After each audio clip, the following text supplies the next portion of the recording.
Hello, and welcome to the Storied Arcs podcast. I am your co-host, Mike. And I'm your co-host, Alex. And we are getting ready to launch another very exciting season. This is a callback in several ways. One, it's a callback that's roughly 2 years anniversary of our podcast. Yeah, we're getting up there, yeah. It's close. I don't know if it's an exact date. Yeah. But it's 2 years anniversary, and at the beginning of the podcast, we started with Paper Girls by Brian K. Vaughan. And now, launching in, May, June of 2024, we're going back to Brian K. Vaughan after 2 years, and we're going back to the book, Ex Machina, after 20 years after its original publication. Yeah. Which I think for you, time has probably flown by. For me, I discovered Ex Machina after Paper Girls. Well, this is not a book. We'll talk about when I got into it. I didn't read this book as it came out. I was aware of it. As it was ending. But it is not. It was one of the last. Like, I read it after I started Saga. After Why the Last Man. Before Paper Girls, I think, because I think Paper Girls hadn't come out yet.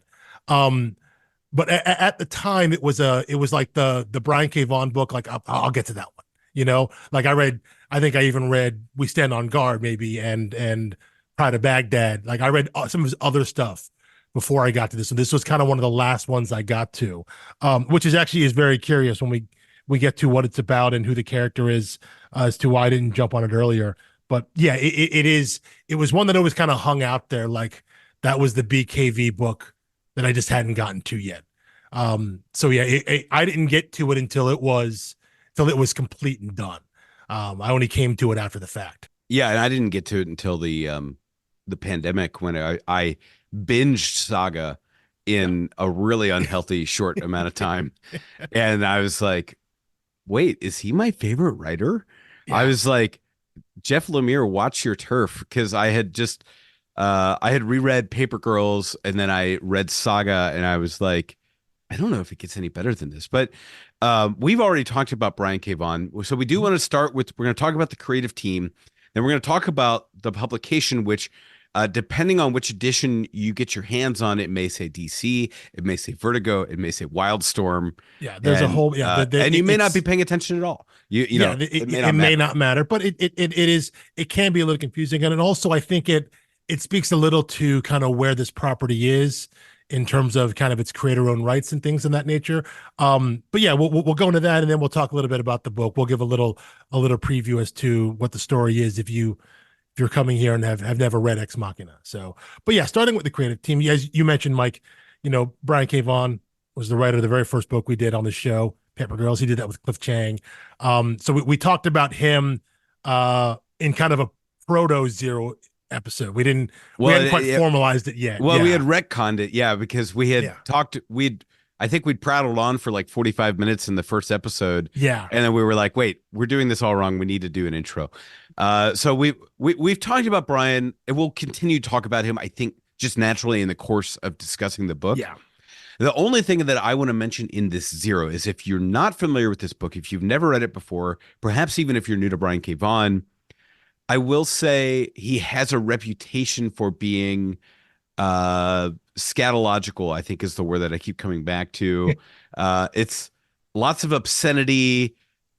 He's like, if you read Saga, then nothing here will surprise you.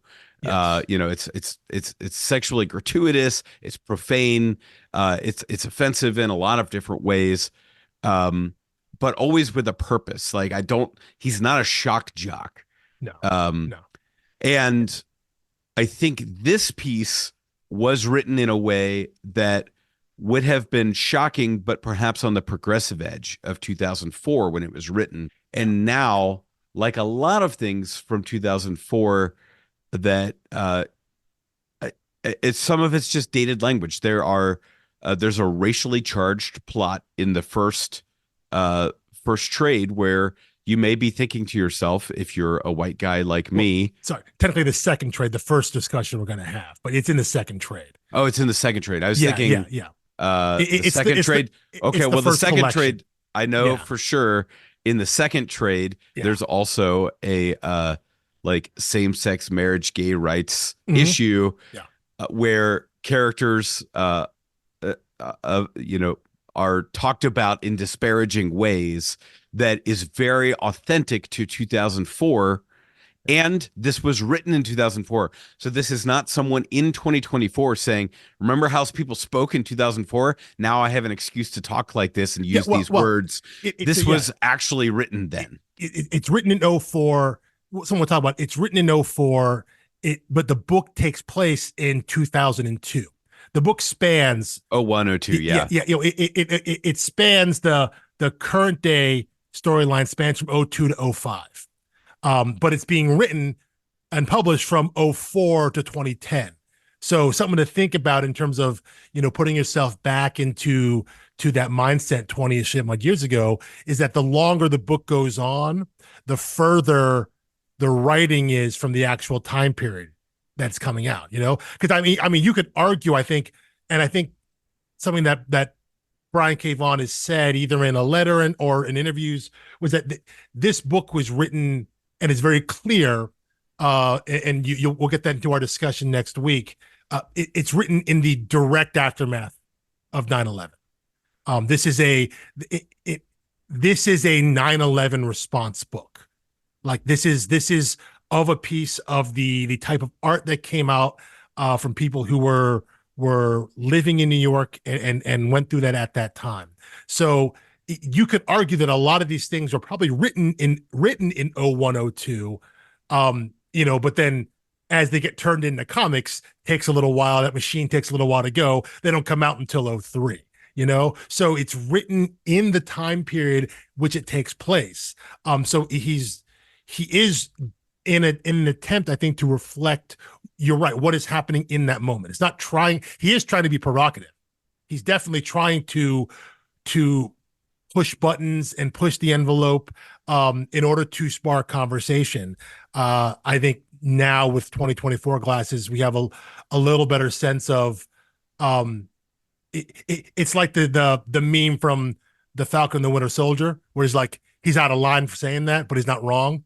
Right, right, It's right. the idea of like you understand the intent, you understand what he's trying to do, what him and Tony Harris, the artist, what they're trying to do, what they're trying to say, but you're also like, are you the ones who should be saying that? Like, where do you get off as the ones being this messenger? So Right. I I think think it was well-intended yes, advocacy yeah, in yeah, '04. yeah, And so, but I don't think I think of how, on the West Wing Weekly, what's the Eli Addy was yeah, on one time talking about one of the early season one, uh, patriarchal things. And he said, I think it was like crackpots and these women. And he was like, if it was an error, it was a benevolent one. yeah. Like it was well intended. He's like, I know the writer, he wouldn't write that scene that way Yeah. today. Yeah. But he would still be advocating for the same groups in and whatever way is and appropriate. and that's actually exactly what I was going to get at here, was that look, if you're been listening to the show and you're sick of Mike and I talking about the West Wing, unfortunately this is Ex Machina. As much as I, it's disguised as a superhero book, it's not. It's a political book. It's a book about politics and the way that kind of government works. And that and said, I and pull a lot more wire comps when I'm reading this than I oh, do West Wing. that's very good, actually. That's very good. I can see that. I can see that. So, I mean, Because also same era, it is on the same area where we're talking.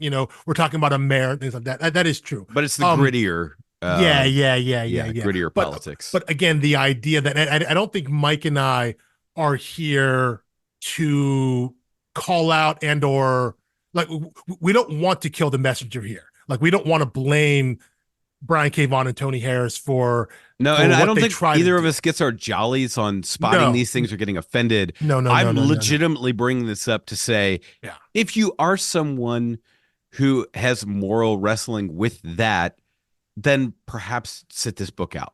Like, try a yeah. few issues, but if it's bothering you, it's not going to be like, oh, that was one time early on. It's Like, not. no, Yeah, it's not going to get any it's better. going to keep going. Yeah. Yeah. Well, I don't think we don't want to focus on the messenger. We don't want to focus on who are these two white guys who are here saying this and presenting this and putting these issues out there. I don't think we want to spend time doing that. I think when these issues come up, I think we want to look at them from the time capsule of, you know, this is this is what it would have been like. This is what the conversation would have been like around this topic in the wake of 9/11 in this time in the early aughts. So looking at to maybe why they thought this issue would have been a hot button, you know, why they thought these issues would be important, because in a lot of ways, they're pulling from real life situations, you know, because it's a version of our world, as we'll come to see. So, you know, it's we don't want to get hung up on that part there. So I think you're No, right. You're right to bring it up that this is something that BKV does in his books. And you know, so it is. We don't want it to detract from. We don't want to get caught up in the messenger part of, hey, let's look, instead of looking at that part, let's just focus on, you know, we want to acknowledge that there's an inherent problematic nature to two straight white guys who created the story talking about various things that they talk about in the comic. There's in the same way, yeah. which is why I pulled a wire comp. Yeah. It's like when you're listening to dialogue between the Barksdales, and it's like, white guy David Simon wrote this. Yeah. You know, this is all, and it was praised for its authentic dialogue. Yeah. You know, within minority circles and inner city gangs, and it's written by like a white boomer, and that's not a knock against David Simon. That just is what it is. Yeah. And it's like, we're stating facts at that point. Yeah. Can something authentically express this? Would it be done that way now? No. Like, even if The Wire were made right now, David Simon might be like the chief writer, but I think his writing staff would be more diverse in order to create the type of language he did. And in the same way, I think Brian K. Vaughan probably would have been more intentional about a writing team, writer room. But it just may not have been an option at the time. Well, yeah, I mean, but I think you see that. I think you can see that in his work, in terms of the way he approaches certain things and does certain things as he's moved through his career. So this is an earlier work from where not only he as a creator is different now, but again, the world in which the book is coming out in is different, you know. So it isn't just the creator that's grown, it's the audience, the people who are reading it. The time in which it comes out is different. So yeah, no, I think you could do this book now, but yeah, I don't think there's a question at all that it would be done in a different way.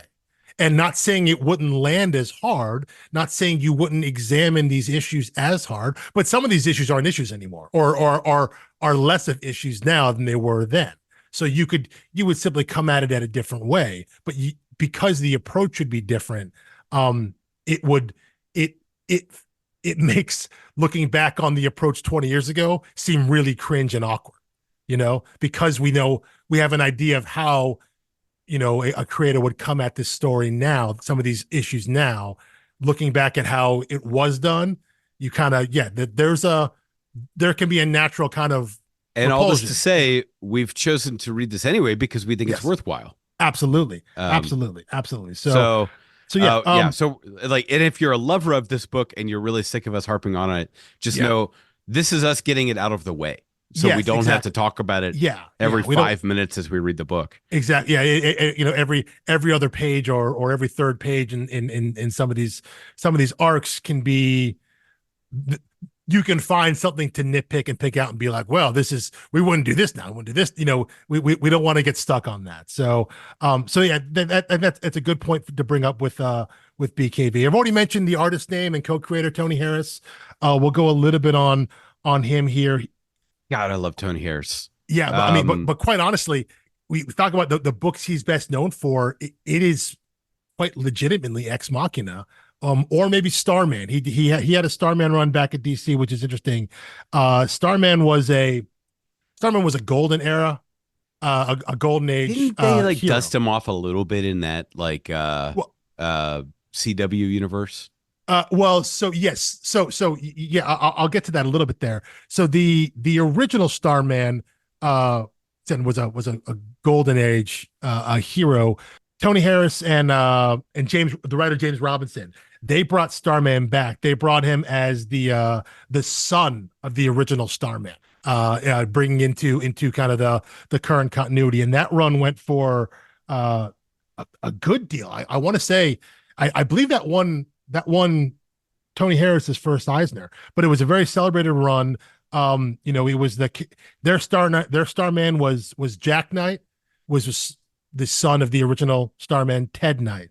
And what you mentioned there in terms of how the CW universe works is that they brought Jack Knight, the Tony Harris, James Robinson Starman, they brought that into continuity because his cosmic realm, which gives him his power, had been passed down to the character Courtney Whitmore, aka Stargirl, which was a character created by Jeff Johns and Lee Mader. So got it. But it was Joel McHale as Starman, right?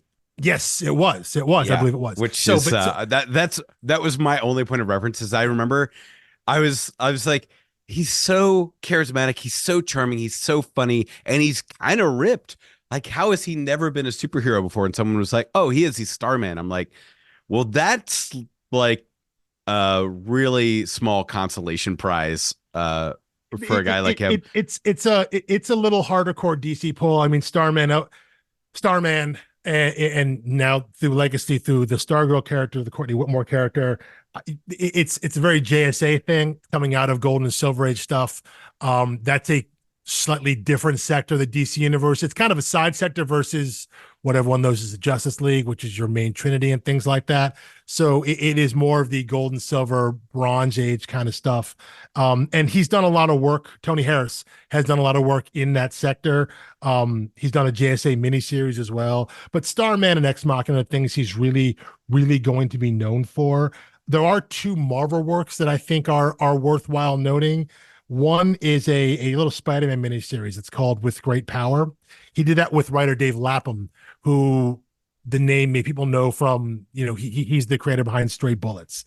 But it's a little Peter Parker miniseries that it focuses on the time from when he gets his powers, but before he becomes Spider-Man. So if you think, it's the has powers, but Uncle Ben is still alive. It's that little segment right there. So if you think back to the Sam Raimi movie, right, this would basically be the time period when he goes to the wrestling match and fights Bonesaw. Like it's the idea of, again, hence the title With Great Power. So he has all the power, but none of the responsibility. So it's that teenage kid who suddenly is gifted essentially everything he ever wants. And what does he do with that prior to the come to Jesus moment of like, oh wait, no, I got to do something with this. So that's a fun little miniseries, an interesting one, an interesting take on Spider-Man. And then he also had done he reteamed with writer James Robinson from the Starman days, and they did a Star Wars C-3PO special, which sounds like a strange thing to do, but it is a one-shot special, one-shot issue that is a prequel to The Force Awakens. That is essentially just the story of how C-3PO got that red arm, which was like, if you remember back when Force Awakens came out and the first trailer came out, and if you see C-3PO, he has a red arm, and he even makes comment of it, the fact that he has a red arm. And it's totally fine if he just went on the movie and like he has a red arm, because obviously he had the one non-golden leg the entire time. So It's the idea that a droid just picks up parts and just whatever happens. So they didn't need an explanation for it, but Marvel and Lucasfilm put out this story about what happened prior to that, about how we got to this red arm. And it's actually like a really deep and moving story for a droid. Like it's actually, there's something there. It's more than just a random thing, which they could have left it as. I didn't read this, but I will say, what I wanted to talk about with Tony Harris is, did you hang out with him at the Cincinnati Comic Expo at all? A little bit, yes, yeah. I did, and like more than I intended to, not as a slight to him, just as like, he's a busy guy, he's doing commissions and stuff like that, but he's so friendly, he's so talkative, he's so extroverted, and he's so into Star Wars. Oh my goodness. If you like look at a Star Wars piece, like one of his prints or something, and you're like, oh, that's cool. He's like, oh yeah, I got that idea from this, and it's like, it's just like he is so full of all of the canon. So it like does not surprise me at all that they were like, oh, we got this little like throwaway pocket story, and he's like, yes, I'm gonna do the hell out of it. Yeah. Um, Yeah. So it, yeah, it just didn't surprise me at all. yeah, Because that is a that genuine is lover of Star Wars, all things Star Wars. He's not like a snob about like, well, I like pre this, post this, I like this, but not this. He's like, I love all of it indiscriminately, and it was kind of beautiful to see uh, yeah. because like such a what's becoming rapidly a very toxic fan base to see like such a pure fan. Which is funny. They're coming from someone like Tony Harris, who I don't want to say is problematic, but he said some things that maybe aren't the greatest thing. But yeah, he was a very nice dude. He was very into Star Wars, and you can tell. And I don't know if James Robinson, the writer, is also that way. But the fact that the two of those guys teamed up again, from their days at Starman working at DC, decided that, hey, we're going to come together. This Eisner Award winning team is going to come out together. We're going to do this one shot, this just one shot C3PO special. It's pretty cool. It's pretty great. I think so. I mean, those are the notable works. He has a lot of other stuff, smaller runs of things, various books, a lot through the 90s and early aughts. But you still see him out there doing any number of cover work, either a main cover, variant covers, for creator owned stuff, still Yeah, I over think at he's done DC as some well. like interior like spot Iron Man issues and stuff like that. Yeah. He's done stuff here and there. He's a name you can bring in because you'll be like, you know, guest artist Tony Harris, parentheses Ex Machina, comma Starman. Like Right. he's a name you can bring in, and like I said, he has done, even in the past couple of years, like he done, variant covers over at DC, main covers for books over for various creator owned stuff for various creators. So he's a name you'll see out there. His work is out there, less so on the interior work, at least kind of less volume than it had been, maybe 25-ish 25 years ago, 30 years ago. Now at this point, it's been a while. He's been a regular interior artist, but maybe that's kind of how it goes sometimes with artists. But he's still a name you'll see out there, and he's still a name that when he is in a solicitation where he's maybe he's guest artisting on an issue or one or something like that. It, it'll be in big capital letters, and it'll say artist of Ex Machina, co-creator of Ex Machina. Right. This is the book. Kind of that first line of the obituary, like this is the top line thing that you'll see from him. So Yeah, yeah, I Tony mean, and Harris. I had him sign my first issue, and he didn't really seem that excited about it. Yeah, I think yeah. he's probably signed so many Well, Ex yes, Machina I things in think 20 so. years. Yes. He's like, Yeah. I made other comics. Yeah. Yeah. Um, Yeah.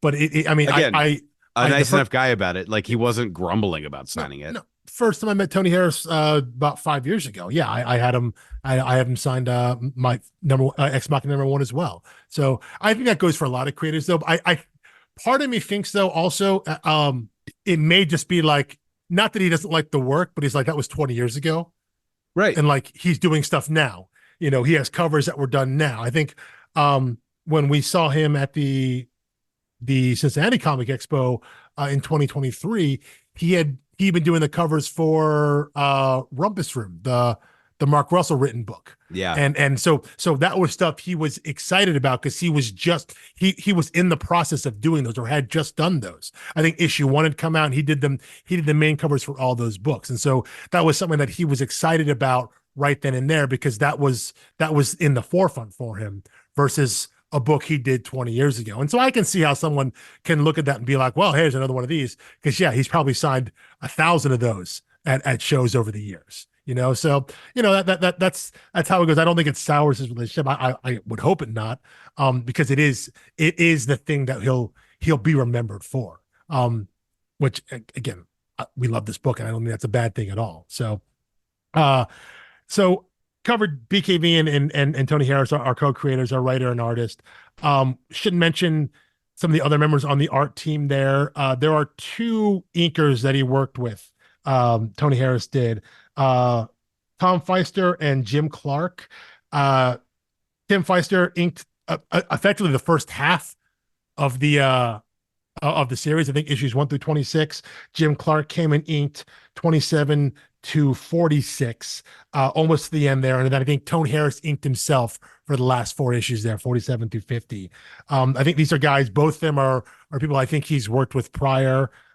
Same with the color, JD Mettler, who I think at the time had colored a lot of the stuff that Tony Harris had done. So I think these are people that he was relatively familiar with and had worked with prior.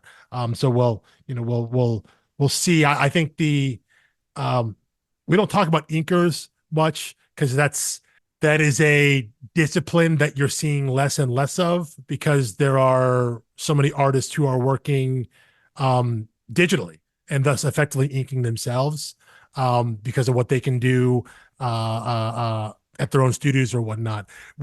We're seeing less and less quote unquote traditional art.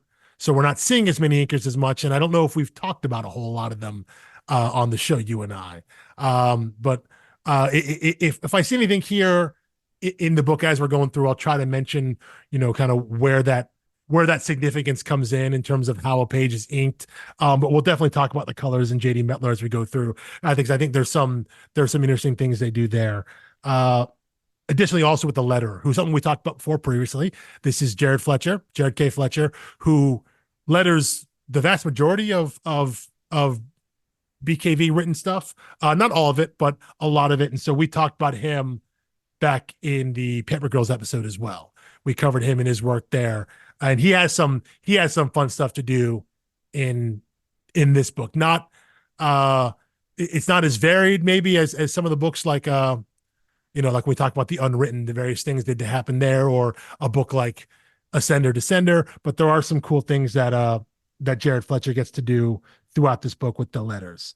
So yeah, that's our main creative team here throughout the book. Oh, you know what? I'll go to mention them now, so we'll get them out of the way. All right. There are 50 issues to this book that are written by Brian K. Vaughan and drawn by Tony Harris. There's a couple of other things we'll mention now, and we'll talk about more when we get to them. First off is that in issue 40, there are 2 pages that are not written and drawn by BKV and Tony Harris. These 2 pages are written by Garth Ennis and drawn by Jim Lee.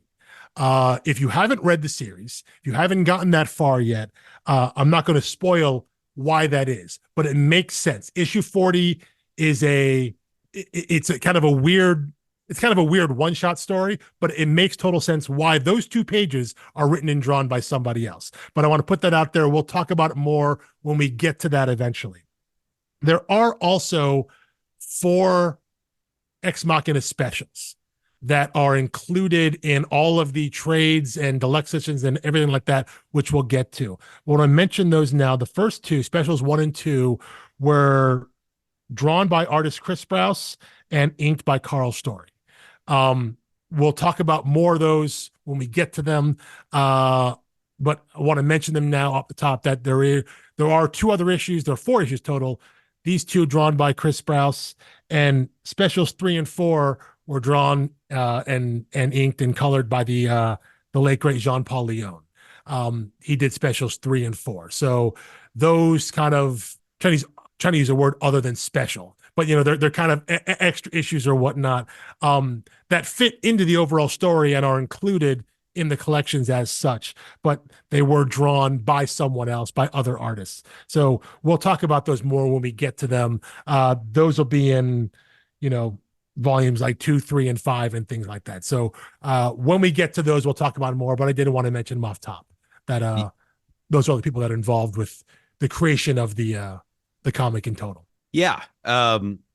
So that's our creative team. And by the way, we'll talk about publication too. Yeah. Yes. Sorry, I lost my train of thought. I'm recovering from a cold and have a little bit of brain fog still. Let's talk about the publication history. Sure. And also the different editions. Yeah. So I think I have the earliest publication and the latest publication, which is to say I have it in single issue, although not the complete run. And I have the omnibus, which never again. I'm finally Team Alex.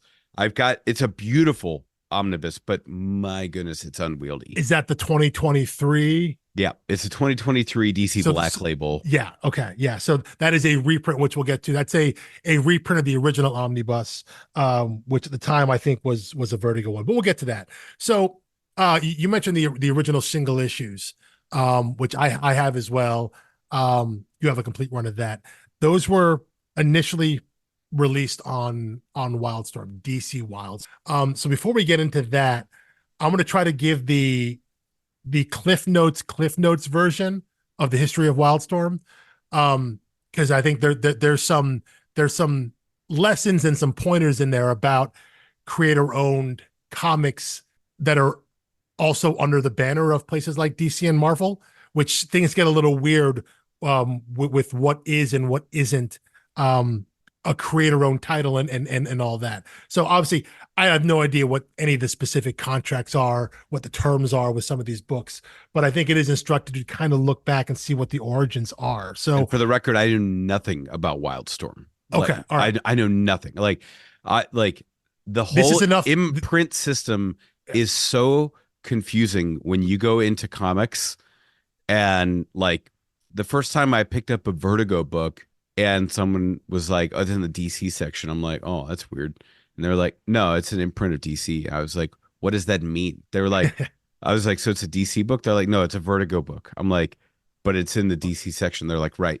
It's in the DC solicits, even though it's not a DC book, it's a Vertigo book, but it is DC, but it's not, it's Vertigo." And I was like, I hate this so much. Why is this happening? Well, and I'm going to try and explain some But of that there are right now. reasons. There Yeah. are reasons, yes. So again, the Cliff Notes version of the history of Wildstorm. If you take all these notes here and take the test, I think I can get you a C+ with what I'm about to impart here, because it's not nearly everything, but it is hopefully enough to understand. So Wildstorm was founded back in 1992 as one of the original studios at Image Comics. So when Image formed, when all those artists, Todd McFarlane, Rob Liefeld, Eric Larson, Mark Silvestri, Jim Lee, yada, yada, yada, when they left Marvel and started Image, each one of those guys started their own studio, their own independent studio within Image. And at their own studios, they would cultivate their own titles, their own talent, and put out their own books and under the overall banner of Image, but each artist would have their own studio. And Wildstorm was Jim Lee's studio. I think it was him and I have forgotten who he started it with, but no offense to them, because Jim Lee is Jim Lee. So as with most of the original Image titles back then, they were all superhero focused, whether it's Spawn, Youngblood, Savage Dragon. Wildstorm was no different in Jim Lee. They started with some books that were all superhero team focused. Wildcats, Stormwatch, hence where Wildstorm comes from. Gen 13, Deathblow, Wetworks, all these superheroes that were all within the Wildstorm universe. So they're all different books. So he created his own universe of superheroes. That was the Wildstorm universe. That any book that came out of there they were all connected. They're all crossover. They all existed together. Outside of that, though, at Wildstorm, they also had their first kind of imprint of a more like a little more writer focused. One of the big knocks on Image initially was that they were all artists who started this stuff. And the big knock was that the writing was terrible, which made sense because they weren't writers. So Right. And there were people who were like, let's get a better color print experience. Well, and it was we also want these to look better. Yes, and it was also the idea that they're coming out of Marvel. It was, hey, our art is the stuff that's selling these books. That's why they're selling. That's why X-Men #1 sold 8 million copies. People are buying Spider-Man because they like the way that Todd McFarlane, draw it. So the art is selling the book, and that's what it came from. And it turns out you need to have some writers too. And so for sure, yeah. I was just thinking back to our interview with Lee Lowridge, where he was saying like, you would send your early stuff, in 80s, early 90s to like Marvel DC, and they would Yeah, botch the colors because yeah, yeah, it was such a restrictive, crappy process. yeah, And yeah, when the indie world came around, it was like, oh, color, yeah. like Again, good color. it was all about the image, but they forgot that someone's got to write this stuff too. So over at Wildstorm, they had a couple imprints like Homage and Cliffhanger that were a little more writer focused, and they had some books out that maybe people have heard about. Astro City is one I've talked about. It's one of my favorite books of all time. Kurt Busiek, Brent Anderson, Alex Ross. The first volume of Astro City just came out on Image, and then once Wildstorm started Homage, one of their imprints, it moved over there. It moved under that heading for its second volume and on forward. Another book by Kurt Busiek and called Aerosmith, which he did with Carlos Pacheco. Strangers in Paradise by Terry Moore. Battle Chasers, Joe Madeira, a book that I think went on like a 25-year hiatus and then came. So like people complained about Saga's 3.5-year hiatus. Battle Chasers by Joe Mads was on the shelf for like forever and like just recently came back with I think issue like 11 or something. So it only went like 9 or 10 issues and then was off for like 20 years and just came back. Anyway, books like that, Danger Girl, J. Scott Campbell and Annie Hartnell, these are books that people know that were in a little more what we think of Image now, right? Which is non-superhero, non-connected universe stuff. Creator owned. It's more in the spirit what we think is now versus the spirit it was initially founded one, which is a lot of these. Everyone's got their own superhero stuff, because that's the stuff that was selling in the 90s. So books like that were under some of the imprints at Wildstorm. Wildstorm existed at Image until the late 90s. I think it was sold back to DC in late 98 when Jim Lee left Image to go to DC. I think the sale went through in early 99. So when Jim Lee left Image to go to DC, he sold the whole studio, the Wildstorm studio, to DC, meaning all the characters, all the properties, everything that was published under went to DC. Went to DC in so much as it was now an imprint of that, meaning the Wildstorm universe would still exist as its own universe. So all those superhero books, like, again, Wildcats, Stormwatch, things like that, all those books, they still existed. Those characters still existed, but now they existed adjacent to the DC universe, meaning there could be crossover.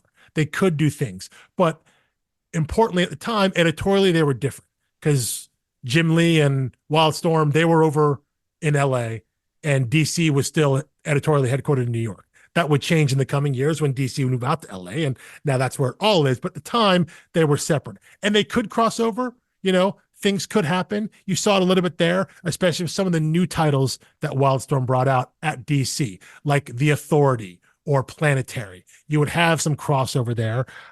You would have some, it wouldn't be full on same universe stuff, but those characters could interact.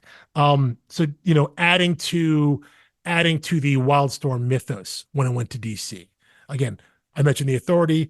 If you're paying attention to movie news, The Authority is one of the books, one of the titles that James Gunn and Peter Safran are bringing as part of their first wave of new DC cinematic universe. So depending on when you listen to this, could be years from now. The Authority could already be out. I don't know. It could be great. Could be terrible. I don't know. But as we're sitting here recording right now, it's on the docket. It's one of the books.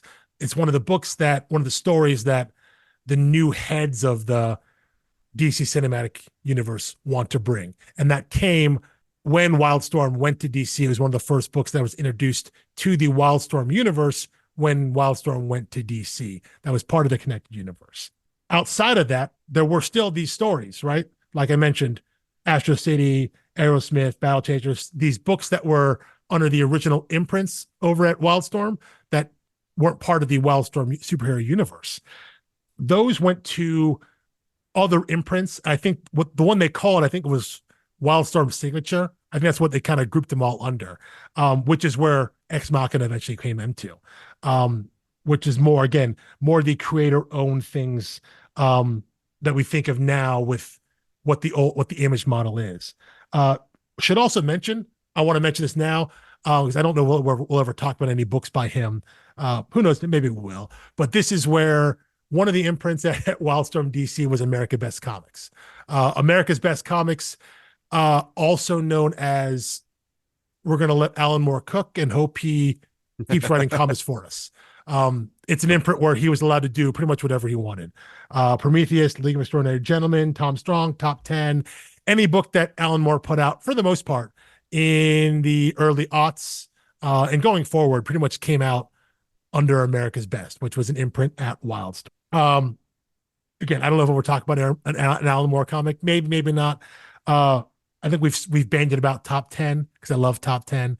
Yeah, I mean, he's know. one of those guys where it's very hard to choose because it's like Top 10 would be a good one because there are probably Alan Moore fans who may not have read Top 10. Maybe. And I'd love to talk about Gene Ha too, but it could be. But you know, like there's so many like big iconic Alan Moore properties. Yeah, which I don't think we'd ever touch. I mean, like the like, Watchmen, what is there to say about it? Yeah. Yeah, from we probably wouldn't any touch any does there. But that was where they kind of put Alan Moore and let him do his thing. I can't imagine what editorial was like dealing with Alan Moore, if he even got notes. I don't know, but they gave him his own imprint. And said outside of that, they had this Wildstorm signature imprint, which is where a lot of their creator-owned stuff went. And however, this went until about 2010. So about a little over 10 years that Wildstorm existed at DC before DC shuttered Wildstorm.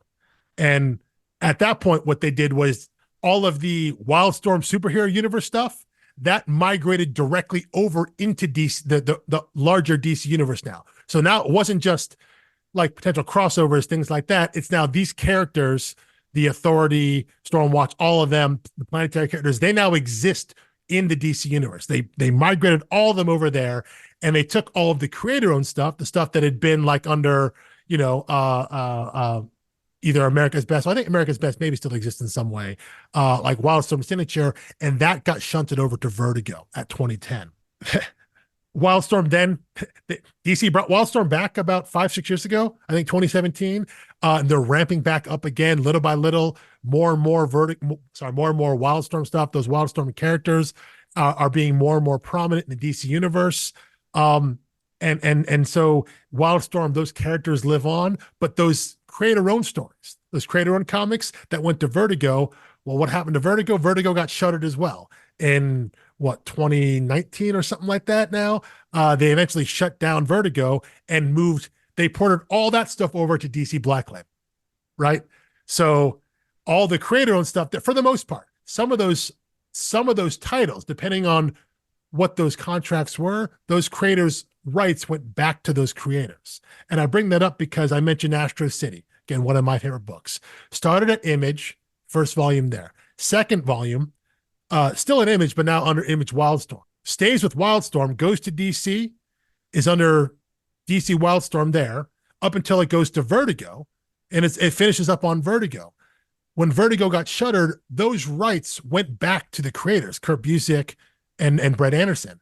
And it's now all back at Image proper, right? So they haven't written a whole lot of new stories there, but they're being reprinted at Image because that's how it works. Which brings me to something like Ex Machina. Ex Machina is still currently now. You buy Ex Machina now, like you did, Mike. Your Black new Label, printing, yeah. It's under Black Label now. If you find the deluxe editions that we're going to be talking about, which are, they're 5 trades, 10 trades, 5 deluxe editions. The trades should almost, for the most part, all say Wildstorm, because again, DC Wildstorm existed up until the end of 2010, which is the same year that Ex Machina finished. So all the single issues are in Wildstorm, but the collected editions, they may stay Wildstorm. They may say Vertigo. Well, I think we found this distinction Blacklight. right before we recorded. The hardcover deluxe editions are DC Wildstorm. Mm-hmm. The trade paper deluxe editions are DC Vertigo. Most say Vertigo. I think the first one might still say Wildstorm. Yeah. So it all depends. And if you buy it now, again, the new printing, the original omnibus, I believe, was And the trade paperbacks 1 through 10 all say DC Wildstorm. for It's only the deluxe trades, yeah, which came out most well after yes, yeah. the 1 through 10 trades were Yes, out. I think the final trade 10 would have come out at the end of 2010 because the series ended in August 2010. So you do the math. I don't have the exact date here. So it would have come out still while DC Wildstorm still existed. So there's a lot of ways to read the book, and whatever the trade dress is on the side, um, it can be a little confusing. Which to someone like me that who likes to have that consistent look on the shelf there, the fact that it can be different, and it could say DC Comics, it could say Wildstorm, it could say Vertigo. Now, look, um I'm all about the shelf, which is why I have the omnibus because they look it's just great on one a thing. shelf. It's just one thing though. Yeah, But, it's but, also just one. It's one spine. but my God, it's like it is really pretty, and it does lay flat. Yes. Even when I'm in like the first couple issues, it'll lay flat on my desk. But you're going to be sitting at a desk reading this. And it's something we've talked about in terms of how many issues is too many issues in one binding. You know, If they'd done this like Why the Last Man, like 2 compendiums, perfect. Like yeah, that would be my preferred. which is Like, interesting because Y went 60 issues, so only went 10 more, and it's like they went 10 more. Like, you know what, we should break it up into two. I'm You know, pretty sure there's a Y Omni that has it all, I'm but sure there is. maybe There not. almost always is, but like 50 is a lot to get through. In terms of, yes, it looks great on a shelf, and even if it does lay flat, easy to read, it sure as hell isn't easy to lug around or carry around. You can't Right. bring that around with you.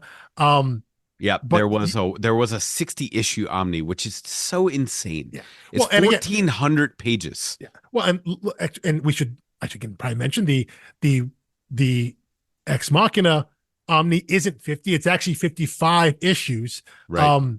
Because there are the 4 specials. There also is a behind the scenes special. It's called Inside the Machine. It's kind of like I think a little bit like a making of. You see some pencils and inks, some work in progress stuff. You know what? This is 1,440 pages. It's actually the exact same number of pages as the Y Yeah, yeah, yeah. um omnibus, which Well, it's just, like I well, get it. there's bad back matter stuff. The for issue 1 of Ex Machina is oversized, but again, it's a lot though. It's just it. You're right though. I can't fault you on the it looks great on a shelf. It looks No, but omnibuses I'm look done. awesome on a Like shelf. I'm done. I'm done with omnis. Like, I mean, they're like $150, Yeah, and yeah. they're almost unreadable. Uh, like it's almost like a monument. It's like a trophy for like, there, I did it. And I did cash Kind of out is. my like Snyder Capullo Batman run and got the 2-part omnis, which are actually wieldy, and you can sit down and read them. Like, they're big, but you can sit in a chair and read them. Wieldly. Um, That's because it was like 26 issues in a hardbound, and there's 2 of them. I mean, Um, I think 30 is like the max for a collection, in my mind, that I want to read. I I mean, think once you I get would ride or beyond die that, with my Saga compendium, that's which 54. is 54 Yeah. in a paperback, Yeah. but I've laid in bed and read it. I mean, it was That's wieldy, but it was pushing the bounds of it, but it was also one of those where it was like, this was like a buck an issue. I don't care if it gets a little banged up and scuffed up. If it falls off the bed and the corner gets mangled, it's not like my single issue. It's not like a deluxe trade. It's not like an Omni. Like, I'm never selling this for any value, like, or whatever. it's your reader copy. It's my reader copy, Yeah. and Yeah. that's how I treat the paperback compendiums. That's why I love them. I recently like unloaded my Black Hammer library editions, which are, talk about unwieldy. Like, not only are those big, they're oversized big. Yeah. Yeah. Uh, and now that those Libraries. are all out in Mhm. paperback compendiums for Black Hammer, it's great. Yep. So yeah, so we should probably go into a little bit. We'll talk a little bit about the book, but we'll talk about how we're going to discuss it. I already alluded to it right now. Mentioned that there are 10 trade paperbacks, 10 collections. So we're going to do this a little bit like we had done with the Unwritten and with Descender and Ascender. We're going to effectively go 2 trades at a time, But in actuality, what we're going to do is read one deluxe edition at a time, which uh, collects them a little better in a little more proper order than just reading two trades at a time. So, you could do the 10 trades and read two at a time, or find the five deluxe editions, which is how we're going to go. Uh, there are there are two compendia, which I think they're out of print though. I don't think they're printing those anymore. Them being DC and Black Label. I think the only new printing is the one compendium, the one omnibus that you have, Mike. But at one point there was a two-part compendium.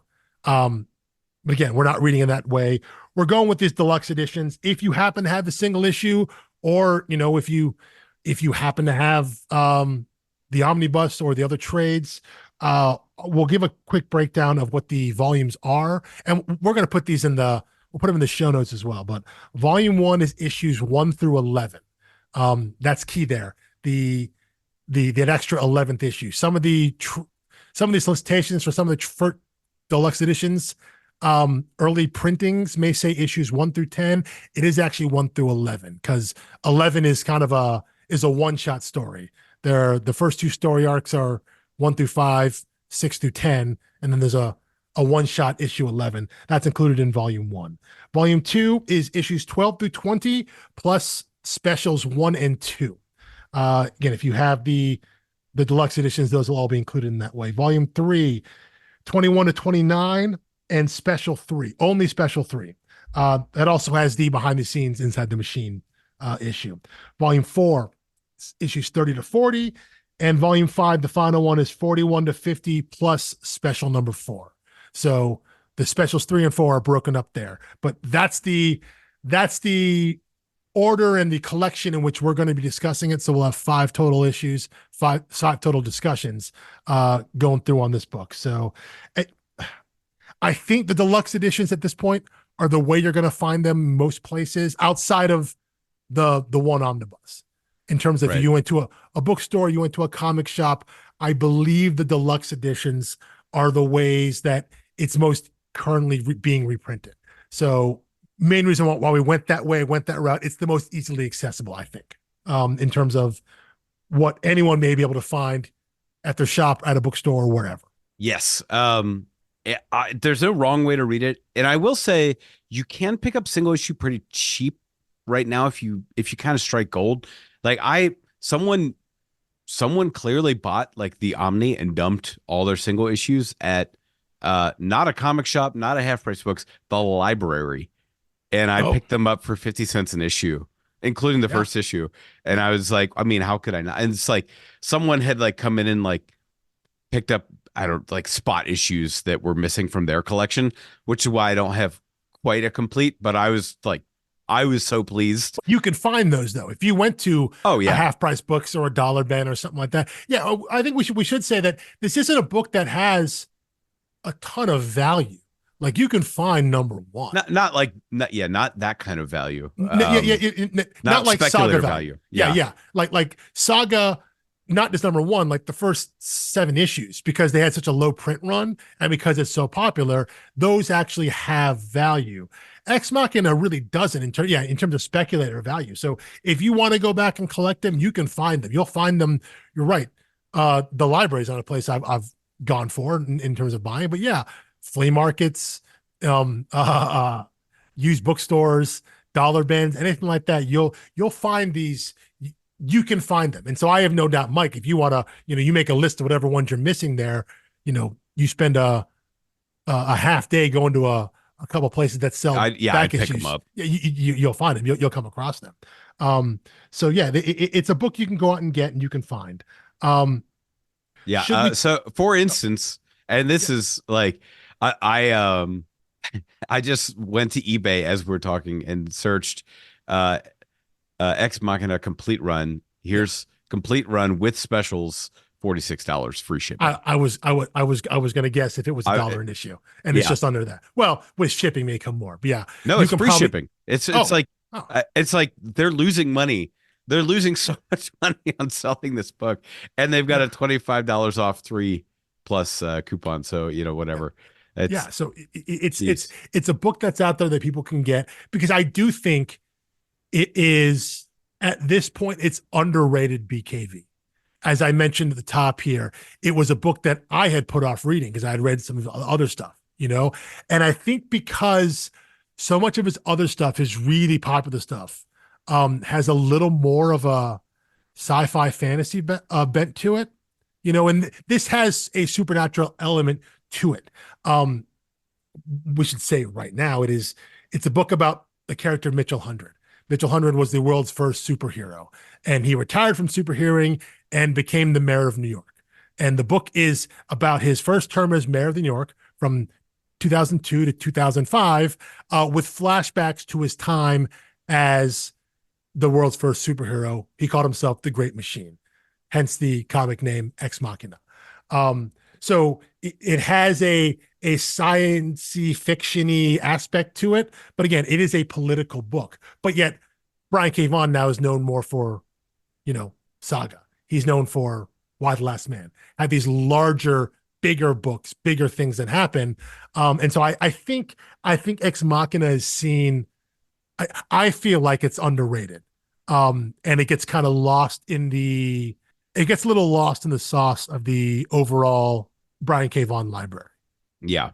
Yeah. Which Yeah. is, I think, why we're excited about it. I mean, it's like, Yeah. it's got plenty to talk about. It's good discussion fodder, but also it's one that, like, maybe you're like us and you kind of slept on it for a while.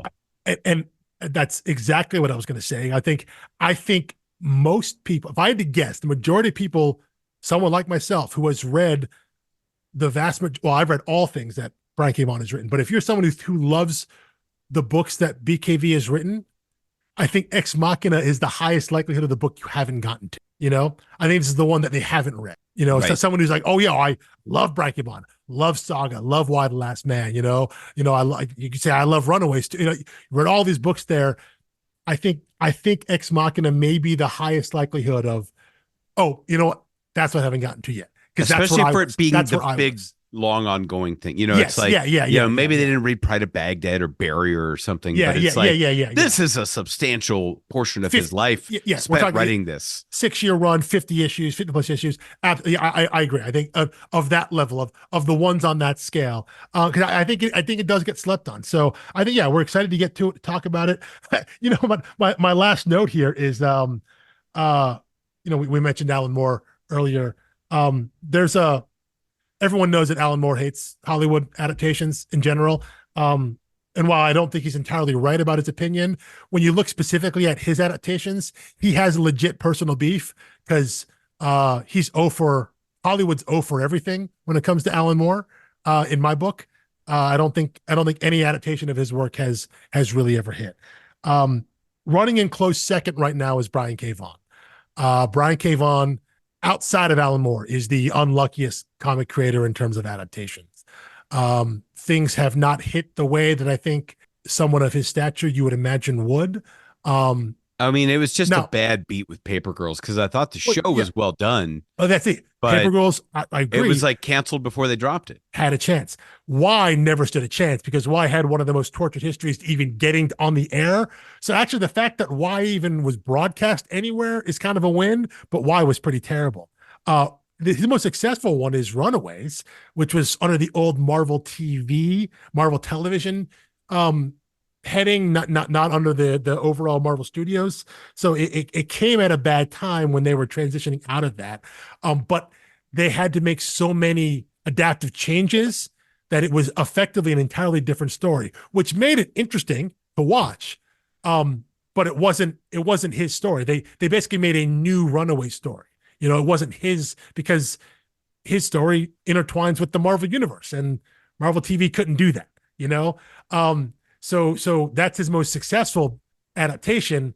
That is really an adaptation in name only, because they were forced to make so many adaptive. Which brings to the still long in the works Ex Machina adaptation, which it was I optioned. don't see it. Yeah. It was optioned way back. I want to say it was optioned while the book was still running initially, while the book was still in publication in single issue. But it started to get a move on a few years ago, when Oscar Isaac got attached. He was going to produce and stars Mitchell Hundred. But of course, the movie had to be retitled. It was going to be called now The Great Machine, because you can't have a Right. movie called Ex Machina because that movie already exists and it already stars Oscar Isaac. Um, I but forgot that it starred Oscar Isaac. yeah, it's announced. Yeah. Yeah, But that is that hilarious. was, I want to Yeah. say that news was 2019, 2020, something like that. And nothing has happened since. There's been no movement. In that time, and I think we may have mentioned this back at the when we did the initial zero for Paper Girls. Brian K. Vaughan has sold his library, the rights to his library, to Legendary, um, the studio behind the King Kong Godzilla movies. Sold all of his rights to there with the idea that he was going to write a Gundam movie for them as the first thing out. And all of his and the move to Legendary, all of that was because someone wants to make Saga someday. Someone's going to take a swing at Saga. Like, it's inevitable. Right. And it probably won't be good, which is unfair to say, but a story like Saga, probably not going to, it just won't be. But It would have to be so different. that's the thing. I Yeah, mean, it's yeah. like it would be they would have to take basically the crude premise and characters and do something completely different, because you can't. Saga's already in the perfect medium, which is like, I mean, and that's always the classic Alan Moore complaint. Yeah, He's like, yeah, if I want to write a movie, I would write a movie. I wrote a yeah, comic book because that's the medium I wanted it to be yeah, in. yeah. Why is everyone so determined to move it to other To mediums? something else. Yeah, yeah, yeah. Which I think But is a very fair argument. that is a fair thing, but it's been happening forever. And so again, it's not going to stop someone from trying. No, it's an old Um, man yelling at cloud yeah, is yeah, but that's also being like, well, then like we can't have prose books turned into movies, things like that. I mean, the adaptation it is inevitable, but I'm with you at this point. I don't know if an Ex Machina will ever happen. Because I mean, and especially now we're getting further and further from the time period in which it takes place. And as you'll see, and if you haven't read the book yet and you're reading along with us, you'll see very quickly, starting next week, this book is rooted in the time period. It is very specifically, as I mentioned, a post 9/11, an immediate post 9/11 story.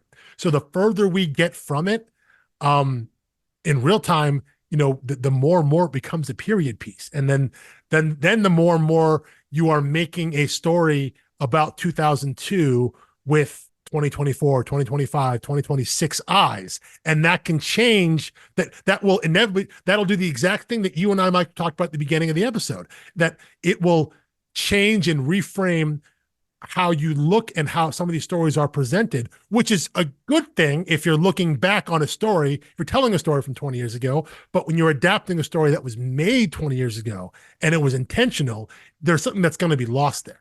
And so the further Yeah, I we mean, get I from, think, and yeah, I'll save this for our last episode discussing this, but I think if they were to do a quote unquote adaptation, it would need to be a follow up series 20 years later.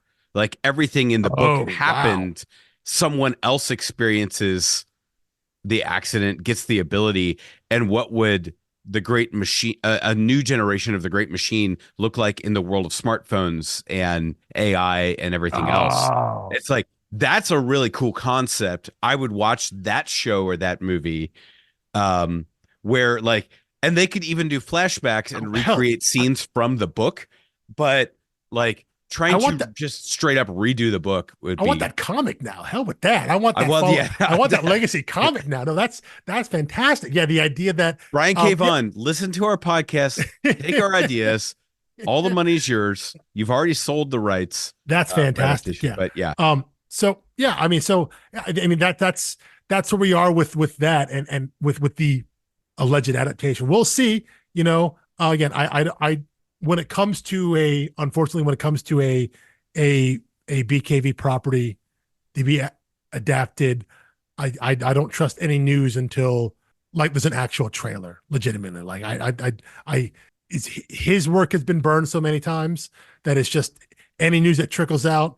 I just, whatever. When I see a trailer, that means something has actually been filmed. Then I'll believe it but yeah, exists. and So but this is what we talked about with Kyle Starks. It's like yeah, nothing they do to the adaptation can touch Oh the God, original no. book. Oh Like no, no, it's no, like absolutely it not. doesn't ruin Absolutely the not. book in any way, Yeah, and they can never take that from you. So it's like, yeah, you're playing with house money. You know, you yeah. make something great, then great. If not, I've still got the thing I love. The comic still exists. The original still exists. So yeah, I think we're excited to jump in. It'd be nice to have again another multi-week dive into I'm an so intensely excited. complex story, a deeply complex story. Um, Again, that I think if you haven't read, I'm excited for people to jump into it for the first time and really get into the story. And if you haven't I mean, I hadn't reread this in a while. I think I reread it for the first time. I reread it for the very first time, I think in 2020. I think that was the first time I revisited it. And I hadn't revisited it again until reading it for this. So this is only like my third time having read this book. It isn't one that I go back to on a regular basis, but every time I'm going back to it again now and being like, oh, there's so much good stuff in this, like this. Maybe this should be a book I go back to, but there are parts that are heavy. Like I said, it's a deep book. There's a lot to get through, a lot to wade through. Yeah. All right. Well, we hope you're excited to dig in issues 1 through 11, first 2 trades, or the first deluxe edition, or the first 5th of your omnibus. Yeah. So you can eyeball it. However you want to read it, and I'm so certain it's also available in Hoopla, digital forms, Comixology. Yes. Yeah, you can get out there. It's literally everywhere. So grab a copy and tune in next week. We're looking forward to diving into volumes 1 and 2. Peace.